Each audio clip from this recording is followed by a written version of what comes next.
Hello friends, welcome back to my YouTube channel. माझ्या let's study या YouTube चॅनलमध्ये तुमचं स्वागत आहे. आज आपण इयत्ता 10वी मधील मॅथमॅटिक्स पार्ट 2 म्हणजेच जिओमेट्री या विषयाची नमुना प्रश्नपत्रिका पाहणार आहोत. बोर्डाची मार्च 2024ची प्रश्नपत्रिका. त्यासोबतच आपण त्याचे सोल्युशन देखील पाहणार आहोत. कमेंटमध्ये सोल्युशन देखील द्या म्हणून आलं होतं, त्यामुळे मी हा व्हिडिओ बनवत आहे, ज्यामुळे तुम्हाला खूप मदत होईल. प्रश्नपत्रिकेचा व्हिडिओ मी ऑलरेडी अपलोड केलेला होता, त्यासोबत सोल्युशन्स नव्हते, परंतु या व्हिडिओमध्ये याच प्रश्नपत्रिकेचे मी सोल्युशन देखील अपलोड करणार आहे, ज्यामुळे तुम्हाला उत्तरे कशी लिहावीत, उत्तरपत्रिका कशा पद्धतीने आपली असावी त्याबद्दल गायडन्स मिळेल. परीक्षा जवळ आलेल्या आहेत, त्यामुळे तुम्हाला या प्रश्नपत्रिकांमुळे 60 ते 70% तुमचा अभ्यास यावर होईल असे मला वाटते. त्यामुळे तुम्ही व्हिडिओ नक्की पूर्ण पहा. तुम्ही दोन्ही व्हिडिओ पहा. पहिल्यांदा संपूर्ण प्रश्नपत्रिकेचा व्हिडिओ तुम्ही पहा, त्यानंतर उत्तरांसोबत जो आहे तो देखील व्हिडिओ तुम्ही पहा. सुरुवातीला आपल्याला या ठिकाणी काही क्वेश्चन्स आहेत. Multiple choice questions, correct alternative choose करायचा आहे. 4 क्वेश्चन्स आहेत. या 4 क्वेश्चन्सचा आन्सर आपल्याला अशा पद्धतीने लिहायचा आहे. पहा, या ठिकाणी लिहिलेलं आहे. काही विद्यार्थ्यांकडे प्रश्नपत्रिका संच नसतो, त्यामुळे त्यांना देखील या व्हिडिओमध्ये मदत होईल असे मला वाटते, त्यामुळे मी हे व्हिडिओ अपलोड करत आहे. प्रश्नपत्रिका संचमध्ये आपल्याला अशा पद्धतीने सोल्युशन दिलेले आहे. क्वेश्चन नंबर फर्स्ट ए आणि अशा पद्धतीने आपल्याला उत्तर लिहायचं आहे. तुम्ही पाहू शकता कशा पद्धतीने सुटसुटीत उत्तर या ठिकाणी लिहिलेलं आहे. क्वेश्चन नंबर फर्स्ट बी तुम्ही स्क्रीनशॉट काढून घेऊ शकता, जेणेकरून फर्स्ट, सेकंड, थर्ड आणि फोर्थ 4ही क्वेश्चन्स तुम्हाला माहीत होतील या ठिकाणी कोणते आहेत, व प्रत्येक प्रश्नाचं उत्तर देखील तुम्हाला माहीत होईल. आता फर्स्ट क्वेश्चन आहे. आता या प्रश्नपत्रिका संचमध्ये आपल्याला एकूणच सर्व प्रश्नांची उत्तरे दिलेली असतात. और देखील प्रश्न जे असतात त्यांची देखील उत्तरे दिलेली असतात, जेणेकरून तुम्हाला परफेक्ट गायडन्स मिळेल. तर प्रश्न क्रमांक पहिला बी, त्यामधील 2 प्रश्नांची उत्तरे, सुरुवातीचे 2 प्रश्न तुम्ही पाहू शकता. पहिल्यांदा प्रश्न पहा व त्यानंतर त्या प्रश्नाचं उत्तर कशा पद्धतीने या ठिकाणी लिहिलेलं आहे ते पहा. अशाच पद्धतीने तुम्हाला सोडवायचं आहे. प्रेझेंटेशन छान होईल. क्वेश्चन नंबर फर्स्ट बी ऑब्जेक्टिव्ह टाईप प्रमाणेच असतात, त्याचे जास्त विश्लेषण लिहायची आवश्यकता नसते. प्रत्येकी 1 मार्कासाठीच हा क्वेश्चन असतो. अशा पद्धतीने तुम्ही शॉर्टमध्ये आन्सर लिहायचा आहे. आता या ठिकाणी आपण पाहू शकता की प्रश्न क्रमांक पहिला पूर्ण झाल्यानंतर नवीन पेजवर दुसऱ्या प्रश्नाचे उत्तर लिहिलेले आहे. अशाच पद्धतीने आपलं प्रेझेंटेशन असायला हवं. क्वेश्चन नंबर 2 ए, कंप्लीट एनी 2 ॲक्टिव्हिटीज या ठिकाणी दिलेल्या आहेत. किती? एकूण 3 ॲक्टिव्हिटीज या ठिकाणी दिलेल्या आहेत. तुम्हाला 2 ॲक्टिव्हिटीज कंप्लीट करायच्या आहेत. या ठिकाणी रकाने दिलेले आहेत तेवढीच माहिती आपल्याला भरायची आहे, जास्तीचं या ठिकाणी लिहायचं नाही. तिसरा प्रश्न, क्वेश्चन पेपर तर आपण सेपरेटली पाहिलेलं आहे, याची उत्तरे आपण पाहूयात आता.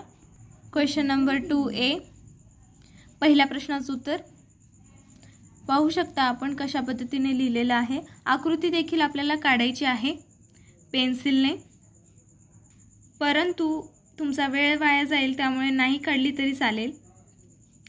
थेरमला कंपल्सरी असते आकृती. या ठिकाणी तुम्ही केवळ ॲक्टिव्हिटी जरी पूर्ण केली तरी चालेल. वेळेचं बंधन तुम्हाला आहे पेपरमध्ये. दुसरी ॲक्टिव्हिटी आपण पाहूयात. Second activity answer. Second activity. Third activity.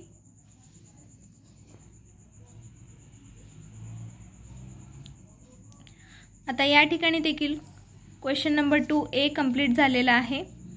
थोडी जागा आहे, परंतु दुसऱ्या पेजवरच क्वेश्चन नंबर 2 बी सॉल्व केलेला आहे. इतकंच की आपली प्रश्नपत्रिका जी आहे ती उत्तरपत्रिका ती सुटसुटीतपणे असायला हवी, जेणेकरून प्रेझेंटेशन छान असेल तुमचं. आता या ठिकाणी question number B, solve any 4 of the following sub questions. 8 मार्कांसाठी, प्रत्येकी 2 मार्कांसाठी एक प्रश्न आहे. 5 या ठिकाणी दिलेले आहेत, त्यापैकी 4 सोडवायचे आहेत. एकूण 4 सोडवायचे आहेत, परंतु या ठिकाणी 5ही प्रश्नांची उत्तरे दिलेली आहेत, जेणेकरून तुम्हाला जास्त सराव होईल. पहिला व दुसरा प्रश्न अनुक्रमे.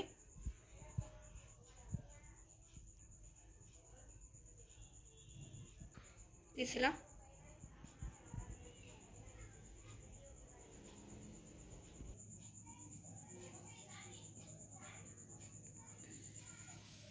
चौथा व 5वा.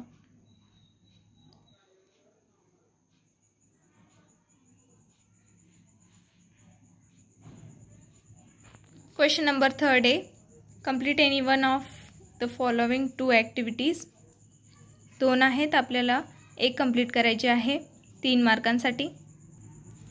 आता या ठिकाणी तुम्हाला गायडन्स मिळावे म्हणून दोन्ही सोडवून दिलेले आहेत, परंतु परीक्षेमध्ये तर उत्तरपत्रिकेमध्ये आपल्याला एकच ॲक्टिव्हिटी लिहायची असते, म्हणून आपल्याला क्वेश्चन नंबर 3A म्हणून टाकायचं आहे व खाली एकच ॲक्टिव्हिटी एका पेजवर पूर्ण करायची आहे. खाली दुसरी ॲक्टिव्हिटी आपल्याला लिहायची नाही, एका पेजवर एकच ॲक्टिव्हिटी करायची आहे. Question number 3B, solve any 2 of the following questions. एकूण 4 आहेत, आपल्याला 2 सोडवायचे आहे, प्रत्येकी 3 मार्कांसाठी. या ठिकाणी एकूण 4ही प्रश्नांचं उत्तर आपल्याला दिलेलं आहे. क्वेश्चन नंबर 1चं ॲन्सर. या ठिकाणी लाईन AB आणि लाईन BC या दोन्हीचे स्लोप काढलेले आहेत, परंतु आपल्याला हे बरोबर आहे, परंतु लाईन ACचं पण आपण स्लोप काढावं, जेणेकरून ॲन्सर जास्त परफेक्ट होईल आणि इम्प्रेशन देखील वाढेल. त्यामुळे या ॲन्सरमध्ये सेकंड क्वेश्चनचा ॲन्सर सोल्युशन या ठिकाणी दिलेलं आहे. जशा पद्धतीने तुम्ही पाहू शकता किती सुटसुटीतपणे ॲन्सर दिलेला आहे, खाडाखोड न करता तशाच पद्धतीने तुम्ही लिहावं. या क्वेश्चनमध्ये जर 2 नावे जर कॉमन असतील तर डायग्रामकडे आपल्याला लक्ष द्यावं लागेल. हे क्वेश्चन सोपं आहे, परंतु बोर्डामध्ये आपल्याला अवघड क्वेश्चन देखील येऊ शकतं. नावामध्ये जर सिमिलॅरिटी असेल तर डायग्राम ही एकच येऊ शकते, त्यामुळे त्याच्याकडे लक्ष द्यावे. आता या ठिकाणी डायरेक्ट परफेक्ट डायग्राम आपल्याला दिलेली आहे, परंतु उत्तरपत्रिकेमध्ये आपल्याला कच्ची डायग्राम देखील काढायची आहे. आउट ऑफ आउट जर आपल्याला मार्क घ्यायचे असतील तर कच्ची डायग्राम आवश्यक आहे. Third question solution.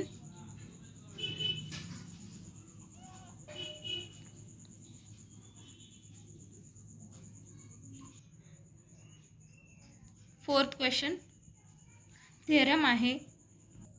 पहिल्यांदा आपल्याला स्टेटमेंटवरून थेरम ओळखायचा आहे, त्यानंतरच आपल्याला ॲन्सर लिहायला सुरुवात करायची आहे. या ठिकाणी हा BPT थेरम आहे. परीक्षेमध्ये कोणत्याही थेरमचं कन्वर्स विचारलं जाऊ शकत नाही, केवळ थेरमच आपल्याला विचारला जाऊ शकतो. या ठिकाणी थेरममध्ये जास्त एक्सप्लेनेशन केलेलं आहे, परंतु 3 मार्कांसाठी आपल्याला इतकं करण्याची आवश्यकता नाही. तुम्ही बेसिक जे आवश्यक आहे ते लिहू शकता केवळ. अशा पद्धतीने संपूर्ण थेरम या ठिकाणी एक्सप्लेन केलेला आहे. आकृती कंपल्सरी आवश्यक आहे थेरमसाठी. थेरम झाल्यानंतर hence proved, hence the proof म्हणून लिहावे. ते नाही लिहिलं जर तुमचे मार्क जाऊ शकतात या ठिकाणी. यानंतर क्वेश्चन नंबर 4 चॅलेंजिंग क्वेश्चन्स आहेत. याला सुरुवात झालेली आहे. 3 क्वेश्चन्स आहेत, त्यापैकी कोणतेही 2 क्वेश्चन्स आपल्याला लिहायचे आहेत 8 मार्कांसाठी. सुरुवात करूयात आपण. हे जे क्वेश्चन्स आहेत त्यांचे आन्सर आपल्याला सुटसुटीत लिहावे लागतात, जेणेकरून जे चेक करणारे आहेत शिक्षक त्यांना देखील कळायला हवं की आपण काय लिहिलेलं आहे. त्यामुळे सुटसुटीत लिहिणे आवश्यक आहे. पहिल्या क्वेश्चनचा आन्सर तुम्ही पाहू शकता कशा पद्धतीने एकदम सुटसुटीत लिहिलेलं आहे.